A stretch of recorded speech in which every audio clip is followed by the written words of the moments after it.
अगर हम बात कर ले अपने एविएशन इंडस्ट्री की, तो हमारा एविएशन इंडस्ट्री कितनी तेजी से बढ़ रहा है। और आज हम अपने गेस्ट के साथ, हमारे साथ एविएशन एक्सपर्ट जुड़ रहे हैं, उनके साथ हम चर्चा भी करेंगे कि इसके पीछे का बड़ा कारण क्या है।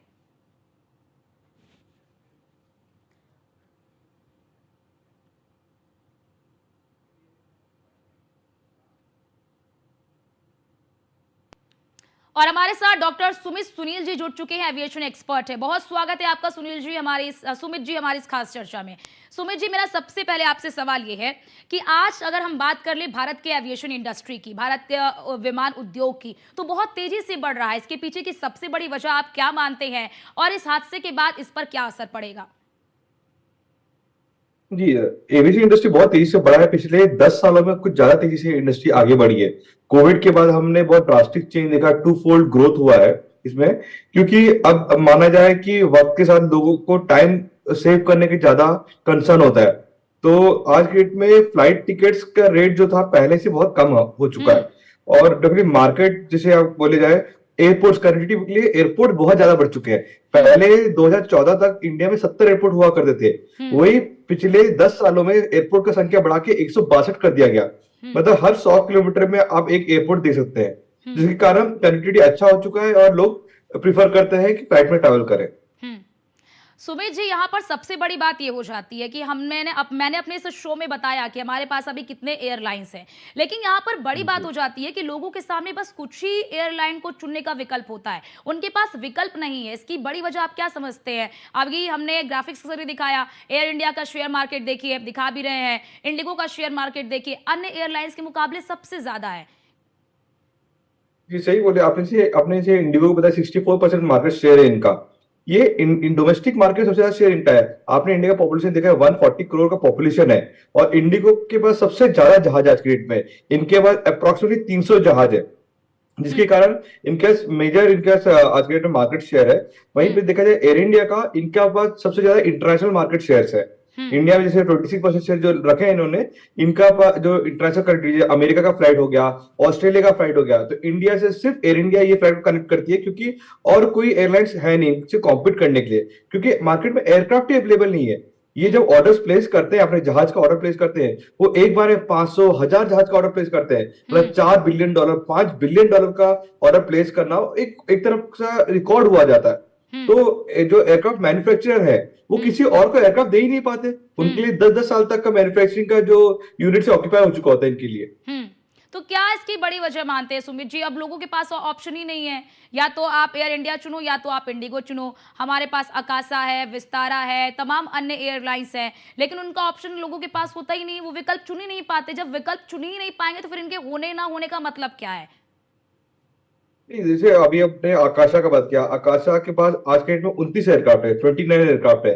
पर अगर कंपेयर करेंगे 300 एयरक्राफ्ट के सामने 29 एयरक्राफ्ट, तो उनको मार्केट ग्रैब करने के लिए अगर 2 साल और लगेगा, जब तक उनके 100 से 150 जहाज नहीं आ जाते, तो मेजर मार्केट में शेयर नहीं ले पाएंगे। वहीं पे अगर देखा जाए तो इंडिया में अगर एयरलाइंस का नाम लूं तो मैं 9 एयरलाइंस ऑपरेट कर रही है, जिसमें से दो तीन जो मेजर एयरलाइंस थी, एयर एशिया इंडिया और विस्तारा, ये दोनों एयर इंडिया में समा गई पूरी, दोनों मर्ज हो गई कंपनी। तो अब एयर इंडिया में सिर्फ एयर इंडिया एक्सप्रेस और एयर इंडिया है, फिर इंडिगो है, स्पाइस जेट है, फ्लाई बिग है, स्टार एयर है, आकाशा है, फिर एयर वन इंडिया है और अलायंस एयर है। तो इसमें देखिए तो मेजर जो एयरलाइंस हैं जो ऑपरेट करते हैं, इनके एयरक्राफ्ट की कंडीशंस बहुत खराब है। जैसे अलायंस एयर है, इनके पास इनके बेड़ा में अराउंड 23 जहाज है, पर ऑपरेट सिर्फ 4 जहाज करते हैं, क्योंकि बाकी सारे जहाज के इंजन खराब चल रहे हैं। वहीं पे अगर मैं इंडिगो की भी बात करूंगा तो इनके अप्रोक्सीमेटली 50 जहाज तो ग्राउंडेड है, क्योंकि इसके इंजन में फॉल्ट है। और एमआरओ सपोर्ट्स बहुत कमजोर है इंडिया में। मतलब वर्ल्ड वाइड भी देखा जाए तो जो मेंटेनेंस है वो बहुत ज्यादा रिक्वायरमेंट है, पर वो है नहीं मार्केट में अभी तक। लेकिन सुमित जी, यहाँ पर इंडिगो से भी लीजिए, आप एयरलाइन, आप एयर इंडिया का तो देख ही रहे हैं, इतना पैसा लेते हैं, लेकिन उसके नाम पर लोगों को क्या सुविधा देते हैं? क्या सुविधा देते हैं? लोग पैसा भी देते हैं लेकिन उनको सुविधा भी नहीं मिल पाती है। तो अब सरकार के पास क्या विकल्प है? आपको क्या लगता है कि अब किस विकल्प पर सरकार को काम करना चाहिए? एविएशन इंडस्ट्री में ये जो एक अनिश्चितता, मतलब एक अविश्वास लोगों का बढ़ रहा है ना, लोग अब विमान से यात्रा तो कर रहे हैं, लेकिन वो सुरक्षित आएंगे नहीं आएंगे ये अनिश्चित हो गया है। अर्चना जी, मैं ये कहना चाहूंगा कि सबसे सेफेस्ट मोड ऑफ ट्रांसपोर्टेशन आज भी एविएशन है। आपने देखा होगा आज हमारे ऑनरेबल प्राइम मिनिस्टर दौरे के लिए निकले, 3 दिन के लिए, 3 कंट्री के दौरे के लिए वो एयरक्राफ्ट में गए। हम्म। कितना भी कुछ हो, सबसे सेफेस्ट मोड आज भी माना जाता है, चाहे कोई प्रधानमंत्री हो, चाहे कोई राष्ट्रपति हो दुनिया के किसी भी देश के, वो हमेशा एविएशन को चूज करते हैं ट्रांसपोर्टेशन के मोड के लिए, क्योंकि ये हमेशा से सेफ रहा है। हाँ, ये पहली बार जो इंसिडेंट हुआ है, जो ड्रीमलाइनर क्रैश हुआ है, ये पहला इंसिडेंट है इस एयरक्राफ्ट के ऊपर। जो ड्रीमलाइनर एयरक्राफ्ट से पहली बार ये क्रैश हुआ है, जिसके कारण हमने देखा बोइंग के शेयर मार्केट 5% गिरा है। मुझे लगता है ये और गिरेगा जब तक इन्वेस्टिगेशन सामने आएगा, तो ये सुमित जी मार्केट शेयर 6 इनका से और 15% नीचे जाएगा, की सुमित जी 6 से 15% की आशंका जताई जा रही है। तो इससे आप जरा ये भी आराम से बताइए कि गिरेगा। नौकरियों पर कितना असर पड़ेगा, क्योंकि 7.7 मिलियन लोगों को रोजगार देता है एविएशन इंडस्ट्री। तो अब ये जो हादसा जी। हुआ है, इससे जो एयरलाइंस के शेयर गिरे हैं, इसका क्या नकारात्मक असर पड़ेगा नौकरियों पर, तमाम अन्य चीजों पर?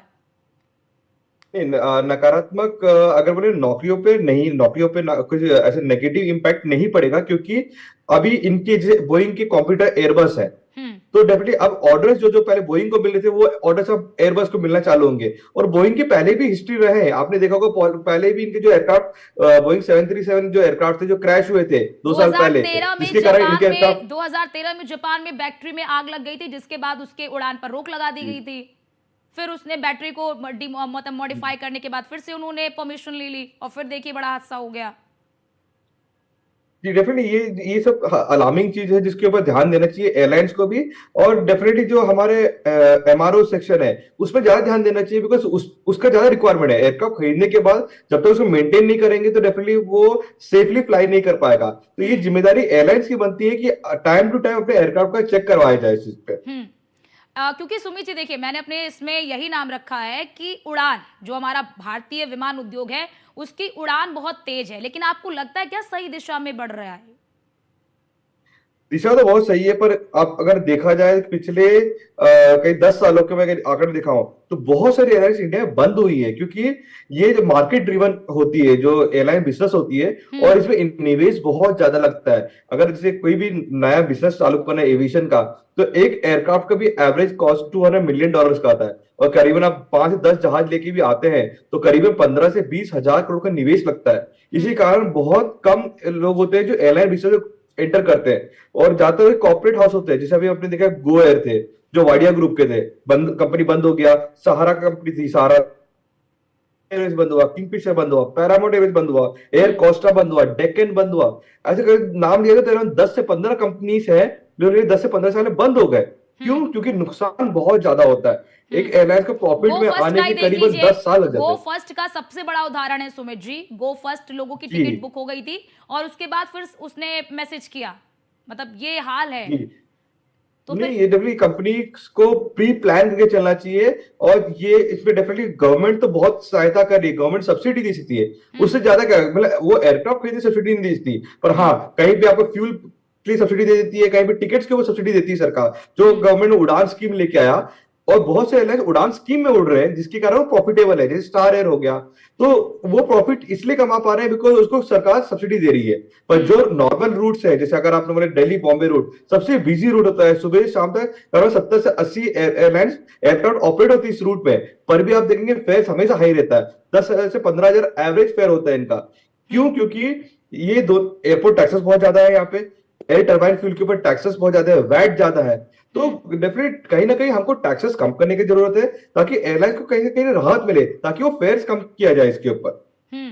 बिल्कुल, यही सबसे बड़ा सवाल है कि आप फेयर तो कम नहीं करते हैं, और उसके नाम पर, सुविधा के नाम पर आप कुछ नहीं देते हैं। हादसों की तो बिल्कुल झड़ियां लग गई हैं, हादसे पे हादसा, हादसे पे हादसा, यही बड़ा सवाल है। लेकिन मैं क्योंकि समय बहुत हमारे पास कम है, सुमित जी, मैं एक सवाल आपसे, अब देश में जो फॉरेन रिजर्व हमारा बढ़ रहा है, एक हफ्ते में जो $5 अरब की बढ़ोतरी इसमें हुई है, इसके पीछे की सबसे बड़ी वजह क्या है, और क्या ये निरंतर जारी रहेगा कि आने वाले समय में कुछ इसके नकारात्मक प्रभाव भी देखने को मिलेंगे? नहीं नहीं, इंडिया का पोटेंशियल बहुत हाई है। अब विदेशियों को पता चल गया कि इंडिया एकमात्र देश है जहां पे वो निवेश कर सकते हैं, और ज्यादा पोटेंशियल है, मार्केट साइज बहुत बड़ा है हमारा।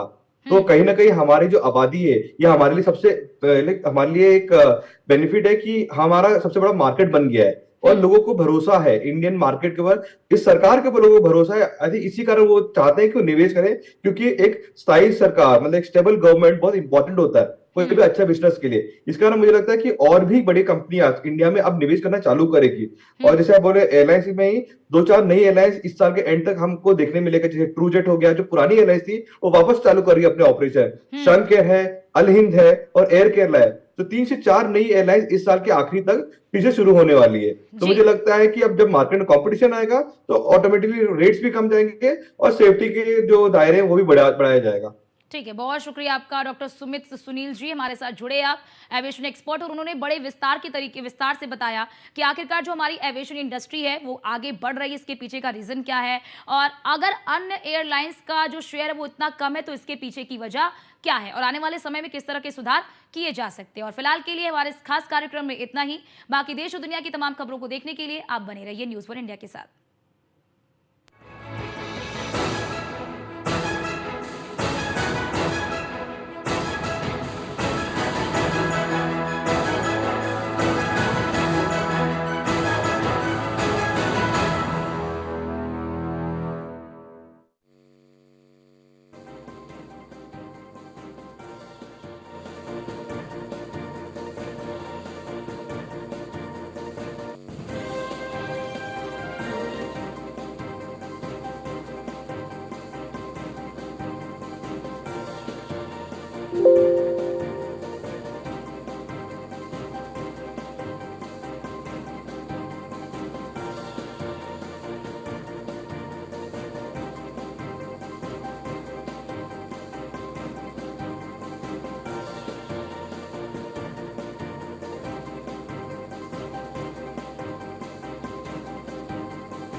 प्रस्तुत करता डॉक्टर ऑर्थो आयुर्वेदिक ऑयल और कैप्सूल। अब दर्द भी घुटने टेकेगा। कहीं चिकनी कढ़ाई, कहीं कालिक जम आई, जले दूध से जल गए पतीले। ऐसे देसी दागों का विदेशी डिशवॉश साबुनों से हटना नामुमकिन है। इसीलिए अपनाइए नीम, नींबू और राख की ताकत वाला पतंजलि डिश वॉश बार और लिक्विड। हाथों पर नर्म, चिकनाई पर सख्त पतंजलि डिश वॉश और लिक्विड।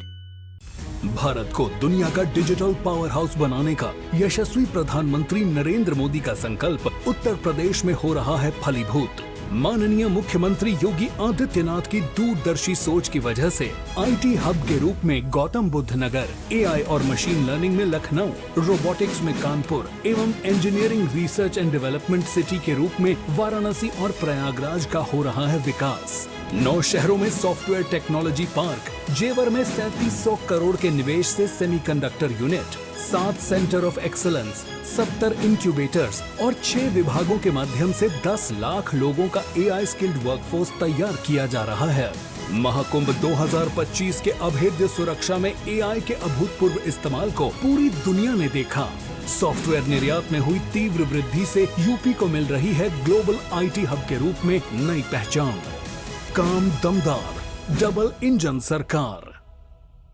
प्रचंड गर्मी से पूरे परिवार को बचाएं। पतंजलि गुलाब शरबत, बेल शरबत, आम पना आदि ठंडाई व चना सत्तू आदि देसी उपाय अपनाएं। फ्रूट ड्रिंक्स करोड़ों वर्षों पुरानी ऋषियों की लेगेसी, 100% क्वालिटी व 100% चैरिटी अर्थ से परमार्थ एकमात्र हमारा ध्येय है और लगभग 1 लाख करोड़ रुपए की चैरिटी करके हमने भारत माता की सेवा की है। सब कुछ आजमाया और तब मैंने माना कि सिर्फ सच्ची सहेली ही है महिलाओं के उन मुश्किल दिनों की हर समस्या, जैसे कठिन दर्द, अनियमितता, खून की कमी, थकान व कमजोरी जैसी सभी प्रॉब्लम्स के लिए नंबर 1 औषधि एवं टॉनिक। क्यों हो गया आज झूठ से सामना? कौन सा झूठ? जो इतने सालों से आपके झूठ पेस्ट ने ओरल केयर के बारे में बताया है। तो फिर सच क्या है? ट्रूथ पेस्ट पतंजलि दंत कांति, आयुर्वेद और साइंस ने मिलकर बनाया है इसे। इसकी 16 जड़ी बूटियों से मिले आपके दांतों और मसूड़ों को कंप्लीट ओरल हेल्थ का सच।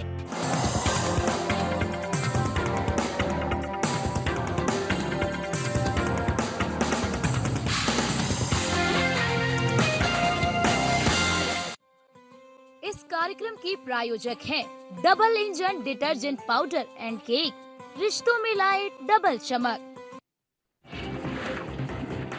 केदारनाथ धाम से यात्रियों को लेकर लौट रहा आर्यन एविएशन का हेलीकॉप्टर क्रैश, 7 लोगों की मौत। मुख्यमंत्री पुष्कर सिंह धामी ने हादसे पर जताया दुख। चारधाम में हेलीकॉप्टर सेवा पर 2 दिन तक रोक। केदार घाटी में हेलीकॉप्टर क्रैश होने के बाद डीजीसीए और यूकाडा ने किया फैसला।